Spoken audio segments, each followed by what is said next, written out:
1장 1절에서 5절까지의 말씀입니다.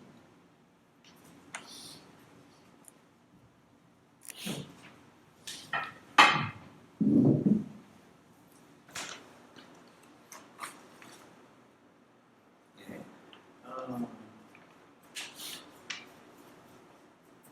1절에서 5절까지 우리 박종국 집사님께서 한번 읽어주실 때 같이 읽어가도록 하겠습니다. 사람들이 시켜서 사도가 된 것도 아니요 사람이 맡겨서 사도가 된 것도 아니요 예수 그리스도께서 그리고 그분을 죽은 사람들 가운데서 살리신 하나님 아버지께서 임명하심으로써 사도가 된 나 바울이 나와 함께 있는 모든 믿음의 식구와 더불어 갈라디아에 있는 교회에 이 편지를 씁니다.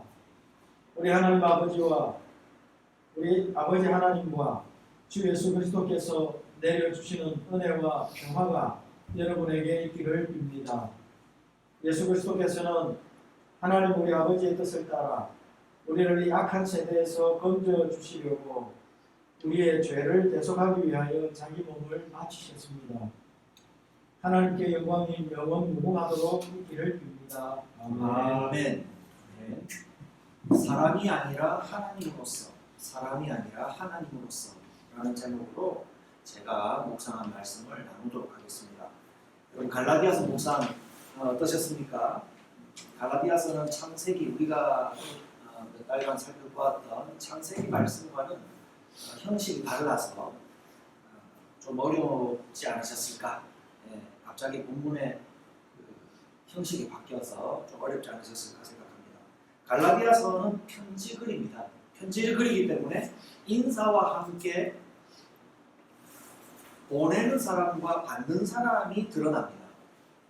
그리고 성경에 있는 편지글은 일반적인 편지글과 달리 안부 묻고 소소한 내용을 나누는 교제하는 편지 정도에 그치는 것이 아니라 교회 지도자의 편지이기 때문에 그 속에 칭찬과 격려 또 하나님을 향한 감사와 찬송 때로는 잘못한 것이 있으면 책망하는 것과 교훈하는 내용까지 담겨있는 그런 공적인 편지라는 점입니다. 그리고 구성을 보면요. 두서 없이 우리 편지는 보통 두서 없이 말하잖아요. 두서 없이 나열하는 글이 아니라 대단히 짜임새 있게 우리가 수백 년 동안 살펴보아도 수백 년 동안 살펴보아도 미처 다 발견하지 못할 짜임새가 있을 만큼 대단히 놀라운 짜임새를 갖고 기록되어 있다. 그러면 대단히 짜임새 있게 기록되려면 여러분 붓을 들고 한 붓에 기록할 수 있었겠습니까? 내용을 또 검토하고 또 검토하고 신중하게 이렇게 써야 될까 저렇게 써야 될까 검토하여서 그 신중한 과정을 거쳐서 기록된 글이다 라고 말할 수 있습니다. 다만 공적인 편지이지만 보내는 사람의 심정도 함께 드러나기 때문에 성도의 내면을 살필 수 있는 유익한 글이 또한 될 수가 있다 라고 볼 수가 있습니다. 여러분 지난주 보신 이번 주에 함께 보셨던 짧은 5구절의 편지의 내용은요 전체적으로 인사말이었어요. 인사말 읽는 것도 전체 내용을 다 천천히 읽어도 1분도 채 걸리지 않는 분량이지만 그 내용을 살펴보면요 본문을 읽으면서 얻을 수 있는 교훈은 상당히 많습니다. 여러분 내용이 상당히 많다는 것은 무엇을 가지고 알 수 있냐면요 여러분이 함께 묵상하는 것이니까 그걸 알아야 됩니다. 어떤 것을 보고 이 내용이 상당히 많은데 라고 알 수 있냐면 물어볼 내용이 너무 많은 거예요. 본문에 대해서 질문할 게 너무 많아요. 여러분 어떤 질문을 많이 던져봤습니까? 제가 질문한 것 일부만 소개하면 왜 바울은 자기 소개를 이런 식으로 할까요? 하나님과 예수 그리스도의 사도라고 자기 자신을 그렇게 특별히 표현해야 될 이유가 있었을까? 인사말에 왜 은혜와 평강이라는 말을 왜 넣었을까? 잘 살고 있는 사람들을 왜 복음을 듣고 구원받아서 잘 살고 있는 사람들을 왜 건지셔야 한다고 말했을까? 하나님을 언급할 때 왜 예수 그리스도가 꼭 따라올까? 그냥 하나님만 하지 않고 왜 꼭 예수 그리스도와 하나님, 하나님과 예수 그리스도 꼭 짝을 지어서 나타날까? 그리고 이 세대를 악하다고 했는데, 이 악한 세상이라고 했는데, 이 세상은 정말 악하기만 한가? 정말 모두 악할까? 또 왜 하나님께 편지 마지막에 영광을 돌린단 말일까? 여러분, 본문을 향해서 던질 수 있는 질문이 너무너무 많아요. 그러니까 질문이 많으면 내용도 또한 많을 수밖에 없다. 설명하고 답을 찾아야 할 것이 많으니까 여러분 아마 한 면에도 다 그 내용을 담을 수 없을 만큼 여러분 유로장전 보시지 않았습니까? 제가 괜히 러스레를 겁니다. 여러분 창세기와 같은 이제 그런 이야기 방식의 글이 아니라 짧은 버전이지만 수많은 질문을 던질 수 있기 때문에 생각은 더 깊어질 수 있는 것이고, 머무는 시간, 도대체 무슨 말이지? 하면서 머무는 시간이 더 길어질 수 있다는 것을 여러분들에게 던져드리면서 이 앞으로 갈라디아서의 내용을 묵상하실 때 많은 질문을 던져보시라. 나도 답하기 어렵고 우리 공동체 안에서도 정말 왜 그럴까? 라고 우리가 질문하고 또 더 지혜 있는 분들의 대답을 또 기대해야 될 만큼 그런 많은 질문들을 만들어 보시는 그런 즐거운 시간이 되시길 바랍니다. 여러분 보내는 사람이 먼저 누구였습니까? 바울이죠. 바울은 하나님이 그의 이름을 바울로 바꿔주시기 전에 사울이었습니다. 사울이었던 바울은요, 당시에 어떤 데 열심히 많았던 사람입니까? 유대교 전통에 철저하고 그 지식도 그 배움도 박식하여서 그 기준에 따라서 그 철저한 도를 따라서 유대인 중에서 예수 믿어서 교를 바꾼 사람들을 많이 잡아와서 그들을 그냥 적당히 때리는 것으로 끝나는 것이 아니라 많은 사람들을 사형에 내어주었던 사람이죠. 무자비한 사람이었어요. 그런데 그 사람이 또 다른 그리스도인을 잡으러 가던 그 도중에 부활하신 예수님을 만나서 변화되었죠. 이건 극적인 변화란 말입니다. 극적인 변화. 기독교인을 잡아서 죽이던 사람에서 한순간 예수님을 만나고 난 다음 예수님의 은혜와 평화를 전하는 사도로 바뀌었다는 겁니다. 그냥 성도 중에 한 사람이 된 게 아니라 또다시 지도자 중에 지도자가 되었다는 겁니다. 그의 극적인 변화를 생각하면서 여러분 자기 자신을 소개하는 말을 한번 이제 그런 느낌을 갖고 다시 읽어보십시오. 그는 이제 하나님이 임명하신 사도, 교회의 사도라고 자신을 밝히고 있어요. 여러분 사도는요 그냥 성경 공부 선생님하고는 달라요. 교회 목사님 이 느낌하고는 달라요. 사도는요 예수님이 떠나시고 난 다음 예수님의 자리를 대신해서 그 하신 말씀을 증언해 줄 수 있는, 예수님처럼 그 하셨던 일을 증언하고 예수님이 하신 그 말씀을 해설해 줄 수 있는 엄청난 권위를 가졌던 한정된 사람이었다는 거예요. 그럼 여러분 한정된 숫자에 들어가는 사람 누구예요? 몇 명입니까? 12 아니에요. 12의 숫자에 더하여 사도라는 이름을 받은 바울이었다는 겁니다. 여러분 12를 딱 만든데 왜 플러스 1돼서 13을 만들어서 왜 당신은 사도라고 말합니까? 라는 의문을 가진 사람이 있었겠습니까? 없었겠습니까? 너무나도 많았을 것 같아요. 당시에 저 같은 사람은요 절대 안 받아들였을 것 같아요. 저는 웬만하면 잘 안 받아들이는 사람에 속하거든요. 안 받아들여요. 왜 12 충분한데 왜 당신 13을 하게 사도라고 당신 주장하냐 하면서 얘기하는 사람이 저와 같은 이 고집쟁이들이 충분히 있었을 것이기 때문에 성경을 읽어보면 사도 바울은 자기 자신이 사도라는 것을 변호하는 데 많은 장을 할애합니다. 또 그것만을 위해서 특별히 선택된 성경책도 있어요. 그의 과거를 알고 문제 삼는 사람들이 있었다면 증거로 제시할 만한 게 참 많죠. 과거에 어떤 사람이었냐는 거예요. 이 사람이 과거에 얼마나 극악무도한 사람이었고 우리를 얼마나 핍박했던 사람들이냐고 제시할 증거들이 너무 많았던 거예요. 그래서 예수님이 세우신 교회를 이어가는 지도자로서의 권위를 그까지는 인정할 수 없다. 성도하시면 그냥 성도하세요. 그냥 여기서 우리 교회 심부름 하시고 돕는 사람 되세요. 여러분 그런 사람이 충분히 있을 법하죠.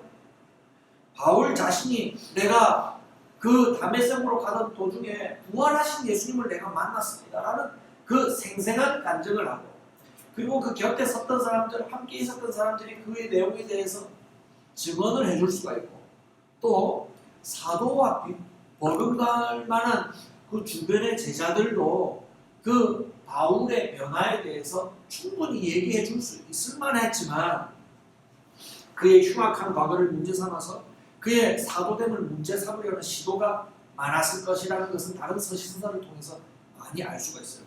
그렇기 때문에 그는 이 본문에서 자신을 높이고 자랑하는 의도에서 내가 하나님과 예수 그리스도와 하나님의 사도다라고 얘기하는 것이 자랑에 근거한 것이 아니라 그렇게 밝힐 필요가 있었던 거예요. 왜냐하면 자기가 다니면서 개척하고 복음을 전하면서 개척하였던 그 사람들이 저 바울 당신 몰라요? 흉악한 사람이었습니다. 저 사람 사도 아니에요.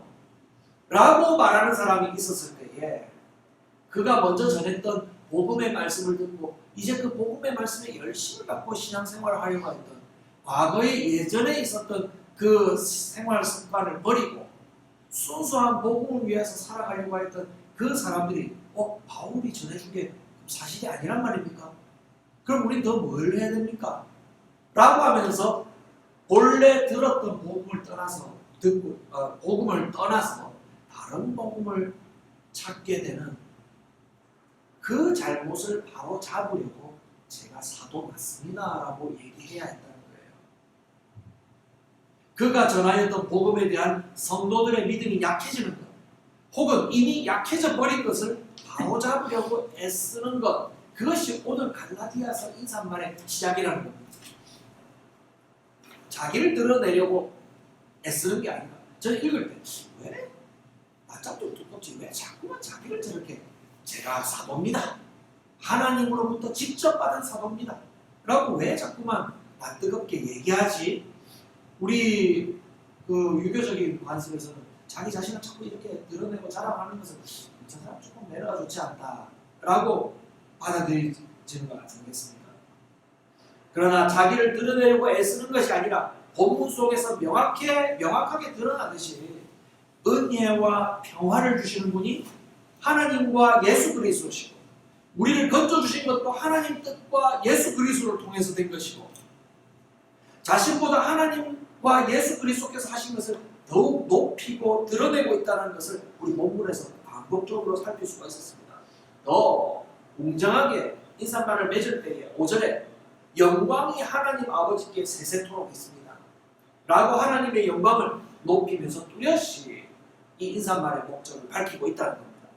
자기 자랑이 아니라 누가 하시는 일을 높이고 있습니까? 하나님이 하시는 일을 높이고 영광 돌리고 있습니다. 이것이 오늘 인사말 전체를 이끌어가는 중요한 주제입니다. 누가 하신다고요? 하나님이 하시는 일을 높이고 있다는 거예요. 영광 돌리고 높이는 거예요. 그가 말하려고 하는 의도와 다르게 바울이 하나님으로 말미암아 임명된 것을 인정하지 않으려고 하는 사람들은요, 자꾸 바울의 어떤 조건이에요? 외적인 조건을 문제 삼아서 틀렸다라고 계속 시도한 것입니다. 외적인 조건. 바울은 예수님과 함께 활동했던 제자가 아니에요. 사도로 임명받은 사도들로 임명받은 제자들은 전부 예수님과 함께 활동했던 사람들이죠. 그죠? 그리고 예수님 곁에서 예수님의 가르침을 가깝게 들었고 예수님과 함께 행동하면서 어려움과 기쁜 일과 또 놀라운 일들을 함께 목격한 증인의 자격이 되었다라고 볼 수 있어요. 그래서 바울을 핍박하는 사람은 바울은 그런 자격을 전혀 가지지 않았고 도리어 교회를 핍박한 악한 사람이었기 때문에 바울이 복음이라고 말하는 것을 듣지 말고 도리어 바울 말 듣지 말고 이제 우리 말 들어라. 우리도 그리스도인입니다. 오히려 바울보다 예수님을 더 가깝게 따라다니고 예수님이 하신 것을 우리가 더 가깝게 실제로 목격했어요. 우리가 더 많이 경험했고 우리가 해줄 수 있는 말이 더 많아요. 자, 자격으로 따지면 우리가 학위를 받으려면 우리가 예수 학위에 대해서는 우리가 더 예수 학위는 더 많이 받아야 됩니다. 외적 조건이 되겠죠? 사전적으로 가진 것도 많아요. 예수님이 하셨던 비하인드 스토리 아닙니까? 우리가 해줄 얘기가 더 많아요. 라는 식으로 예수님에 대한 자격 조건을 바울보다 더 많이 가졌다고 여기는 사람이 더 많았다는 거예요. 똑같은 말 같지만 더 다르게 강조한 말입니다. 자신들은 예수님의 말씀을 따라다니면서 직간접적으로 목격했다고 말할 것들이 더 많았을 거예요. 그래서 바울보다 누가 사도가 된다면 우리가 더 자격이 많다라고 하면서 정해진 사도의 숫자 외에 자기들도 사도라고 하는, 여러분 들은 적이 있으실 거예요. 거짓 사도들. 거짓 교사라는 얘기 들어봤죠? 거짓 사도들이 많았어요. 그래서 바울보다 더 사도의 자격이 될 만한 우리의 가르침을 따르라라고 하는 거짓 사도들이 그러한 잘못된 방향으로 유도했어요. 여러분 이렇게 하는 사람들을요, 거짓 사도 그리고 거짓이라고 말할 수 있는 이유에 대해서 더 상세하게 얘기할게요. 여러분 이 사람들이 하는 일은요, 방금도 얘기했지만 자신들의 외적인 조건을 제시해서 하나님이 하시는 일, 자 바울은 하나님이 하시는 일을 찬송했죠. 하나님이 하시는 일을 사람이 하는 일로 바꾸어 놓고 있기 때문입니다. 그렇기 때문에 그 사람들은 거짓이에요. 거짓 사도라고 할 수 있어요. 바울이 이렇게 얘기합니다. 자신을 사람에게서 난 것도 아니에요. 사람으로 말미암은 것도 아니에요. 우리 이제 세 번역에는 뭐라고 돼 있어요? 번역이. 세 번역에는 사람으로 말미암은 것을 뭐라고 표현해요? 사람이 시켜서 한 것이 아니고 또 사람이 맡겨서 한 것도 아니다. 이렇게 얘기하죠. 그렇게 말한 이유가 있어요. 바울은 부활하신 예수님께서 자신에게 나타나서 주님의 교회를 세우는 사도로 부르셨는데 자꾸만 자기에게 다른 조건을 얘기하니까 그 조건을 사람으로 말미암은 조건들이라고 얘기하는 것이에요. 사람들의 기준을 자꾸만 내세워서 예수님과 하나님의 부르심을 인정하지 않으려고 하는 움직임이 있었다 이 말입니다. 이것은 바울 자신에게만 해당되는 것이 아니라 지금 이 사건을 읽는 성도들에게도 교훈하는 바가 있어요. 바울을 인정하지 않으므로 바울의 외적인 조건 때문에 그들을 인정하지 않음을 통해서 결국은 어떻게 됩니까? 바울이 전하는 복음도 인정할 수 없다고 배척했던 거예요. 그래서 바울이 말하는 것을 한마디로 얘기하면 이겁니다. 그래, 나는 당신들이 말하는 자격이 없어. 힘이 부족해. 그러나 나는 당신들이 말하는 사람의 자격, 사람으로 말미암는 자격은 없지만 예수 그리스도와 하나님 아버지께서 나를 부르신, 직접 임명하신 자격이 있기 때문에 나는 사도가 되었고 여러분들에게 하나님의 복음을 이렇게 편지로 전할 수 있습니다라고 얘기하는 거예요. 사람으로 된 것이 아니라 하나님으로서 된 것이다. 오늘 말씀의 제목이고요. 그것을 힘있게 증거하고 있는 것입니다. 여러분, 하나님의 부르심은요, 중요한 주제예요. 지금까지 얘기한 것을 모아서 중요한 주제를 전달합니다. 하나님의 부르심을 사람의 부름 혹은 사람의 조건으로 오해하고 외적인 조건을 따르면서 살아가는 사람들은요, 신앙생활을 하면서 시시각각으로 믿음이 흔들리고 성도로 부르시는 은혜와 평화의 풍요로움 속에서 그 삶이 멀어질 가능성이 항상 잔존하고 있어요. 어떤 사람이요? 사람의 부르심, 사람의 조건에 연연하는 사람들. 하나님의 부르심에 충분해하지 않고 그것으로만 하려고 하지 않고 사람의 부름, 사람의 조건, 당신 그거 가졌어? 당신 그 조건 가지고 있어? 그래서 당신은 지금 어느 정도까지 갔어? 에이, 자격이 안 되겠구만. 당신 부끄럽지 않아? 그것밖에 안 돼? 라는 조건으로 다른 사람들이 자기를 볼까? 혹은 자기 자신도 다른 사람들을 판단할 때 그런 조건을 가지고 저 사람은 어느 정도 조건이 되니까 저 사람 입에서 나오는 말은 신뢰해야 된다. 뭐 제일 간단하게 해볼까요? 말씀을 제일 많이 하는 사람은 여러분들은 뭐 어디 가서 제가 하나님 말씀 한번 전해드릴까요? 이런 기회가 그래 많지는 않아요.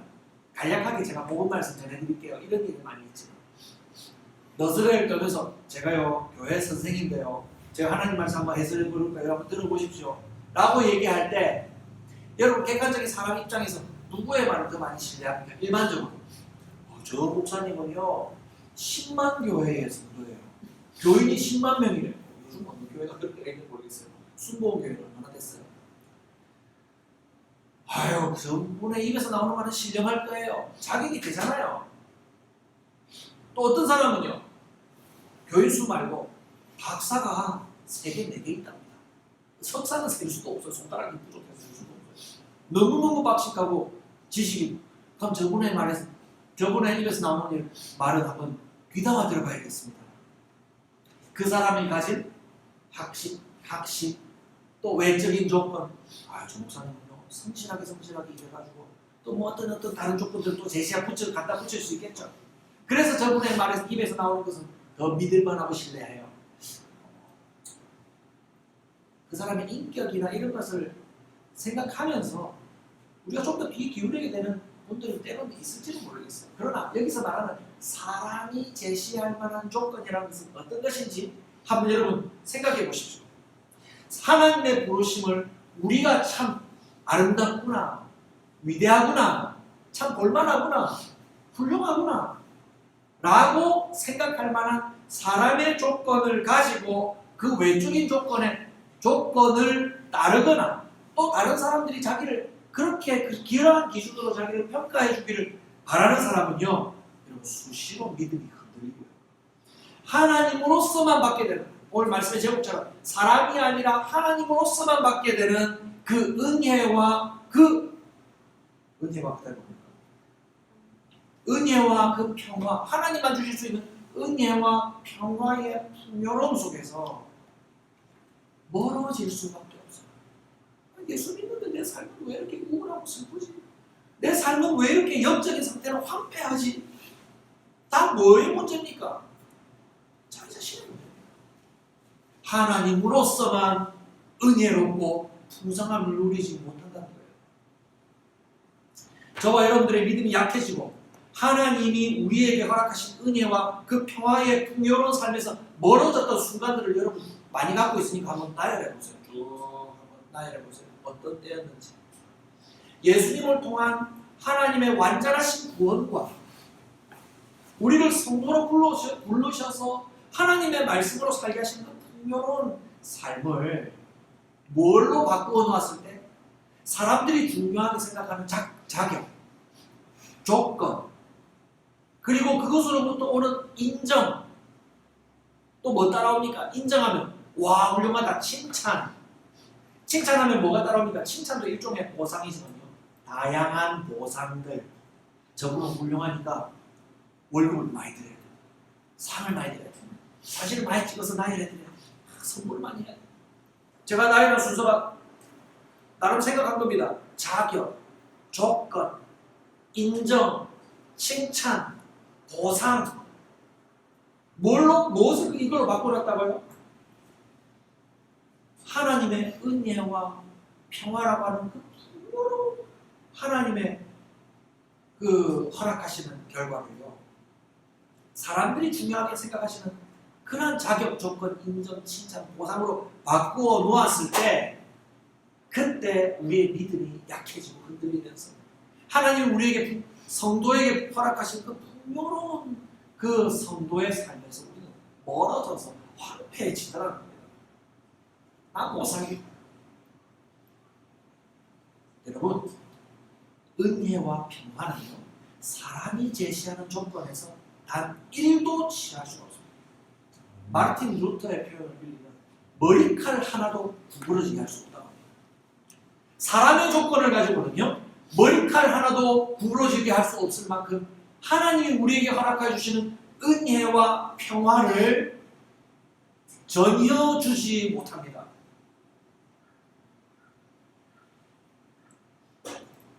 사람으로부터 오는 조건, 그 세상에 있지 않은 것을 얘기하고 있어요.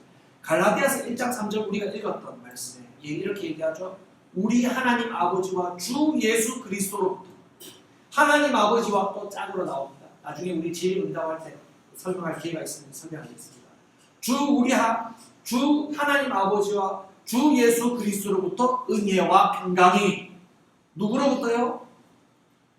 우리 하나님 아버지와 주 예수 그리스도로부터.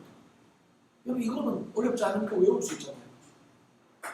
우리 하나님 아버지와 주 예수 그리스도로부터 뭐가 이럽니까? 은혜와 평강이 우리에게 임하게 된다.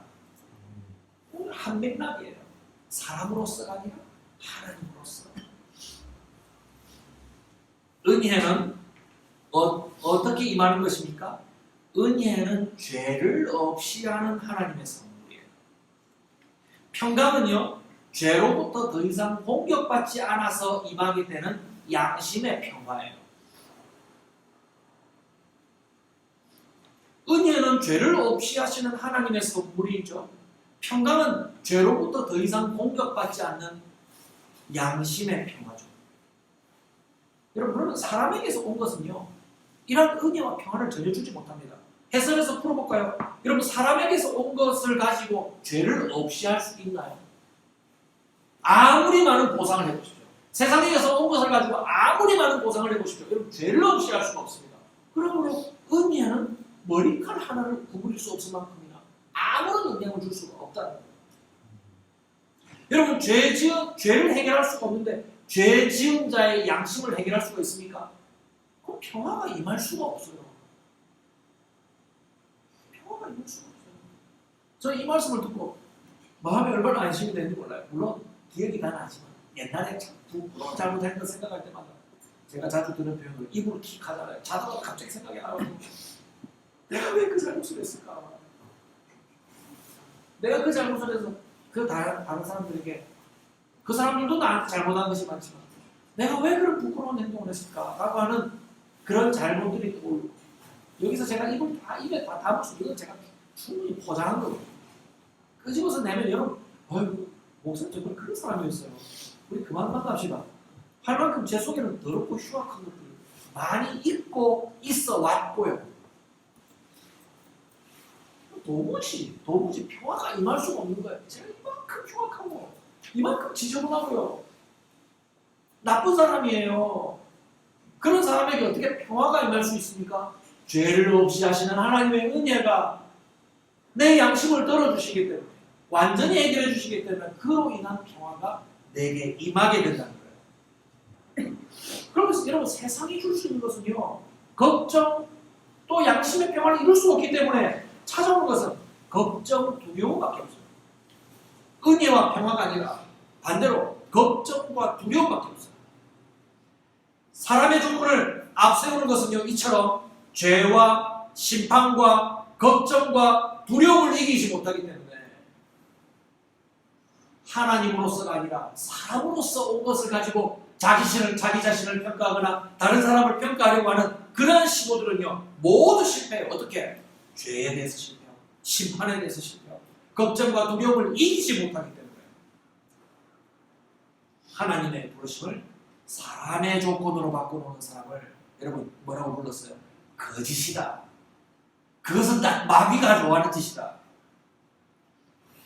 라고 말하는 것입니다. 여러분, 거기에는 전혀 구원이 없다고 말했어요. 제가 오늘 좀 너무 신랄하게 말해서 죄송한데요. 여러분, 참된 것에 그런 잘못된 것이 끼어져 있으면요, 여러분 속으로 야, 당신 지금 마귀짓 아직 하고 있구나, 마귀 소리 하지 마라 이러면 귀때기 맞으니까 속으로 저기 잘못된 게 끼어 있구나. 잘못해서 잘못된 것이 조금 끼어 있으면 비질비가 돼버리는 거예요. 여러분 이단 얘기 한번 들어보세요. 상당히 맞는 얘기 하잖아요. 조금 잘못된 거 끼어가지고 사람이 하려고 하는 일로 이끌고 가요. 이게 이단이에요. 그럼 우리가 함께 있고 우리가 몸담고 있고 형제 자매라고 하는 교회들에서도 그런 메시지와 그런 실천이 있습니까? 없습니까? 우리 교회 거기 자유롭겠어요? 저도 이번 주 이렇게 말씀을 전했다가 다음 주에 또 내가 이런 얘기하면 우리 교회 식구들이 나를 존경하고 더 좋아하겠지 하면서 영 엉터리 소리 할 수도 있어요. 지켜봐야 됩니다. 거짓이라는 거예요. 거짓. 그것은 복음 아닙니다. 거기에는 구원이 없다라고 얘기해요.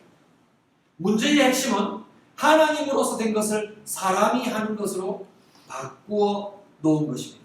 복음에 대한 성도의 믿음이 어떻게 약해지는 것일까요? 바울의 사도됨을 문제 삼고 그가 전해준 예수 그리스도와 하나님의 복음을 먼저 듣고서도 하나님이 아니라 사실상 사람의 것으로 자신의 문제를 바꾸어 놓으면서 해결하려고 하고 그것을 가지고 영원한 생명을 내가 이제 받았구나라고 자꾸만 안심하려고 하는 그런 시도, 사람의 것으로서 은혜와 평화를 누리려고 하는 잘못된 시도를 지금 바울이 지적하면서 여러분 갈라디아서 뒤에 있는 내용은 계속 사람이 아니라 하나님이시라는 내용을 가지고 계속 논지를 바꿔가는 그런 내용이 우리에게 전해지게 될 것입니다. 갈라디아서 1장 4절 말씀에 복음의 핵심을 얘기합니다. 그리스도께서 하나님 곧 우리 아버지의 뜻을 따라 이 악한 세대에서 우리를 건지시려고 우리 죄를 대속하시기 위하여 자기 몸을 주셨으니 이것이 복음입니다. 이것이 복음입니다. 여러분 여기에 사람의 힘이 있습니까? 개입할 여지가 없어요. 오직 하나님으로서만 되었고 하나님으로서만 되었고 하나님으로서만 주신 죄를 사하신 은혜와 이것을 믿는 자에게 임하게 되는 양심의 평화가 이 복음을 믿는 자에게 임하게 될 줄 믿습니다. 갈라디아서는 사람이 아니라 하나님으로서 주어지는 은혜와 평강이라는 인사말로 시작하였습니다. 우리를 죄와 심판, 근심과 두려움에 빠지게 하는 사람의 일에서 떠나 하나님으로서만 주어지는 풍요로운 은혜와 평강을 우리 모든 성도님들이 누리시기를 바랍니다.